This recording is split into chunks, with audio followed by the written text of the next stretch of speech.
કેમ છો મારા વાલા ગુજરાતી મિત્રો? કઈ દાળ કયા રોગમાં ફાયદાકારક છે? માત્ર 30 સેકન્ડમાં જાણો. શું તમને ખબર છે કે અલગ અલગ દાળના અલગ આરોગ્ય લાભ હોય છે? જો શરીરમાં આયર્નની કમી હોય તો મસૂર દાળ મદદરૂપ બની શકે છે. હાડકાને મજબૂત રાખવા માટે અડદ દાળ સારી માનવામાં આવે છે. કોલેસ્ટ્રોલ વધ્યું હોય તો લીલા મગનો સમાવેશ કરો.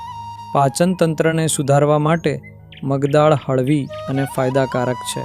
બીપીની સમસ્યામાં તુવેર દાળ પોષક તત્વો આપે છે. બ્લડ શુગર મેનેજ કરવા માટે ચણા દાળને સંતુલિત આહારમાં સામેલ કરી શકાય. આવી વધુ હેલ્થ ટિપ્સ માટે ફોલો કરો.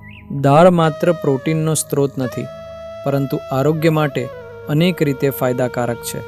તમને કઈ દાળ સૌથી વધુ ગમે છે? કોમેન્ટમાં જણાવો. સ્વસ્થ જીવન માટે યોગ્ય આહાર પસંદ કરો. આવી વધુ ઉપયોગી હેલ્થ માહિતી માટે ફોલો, સબસ્ક્રાઇબ, લાઇક અને શેર કરવાનું ભૂલતા નહીં. જય જય ગરવી ગુજરાત.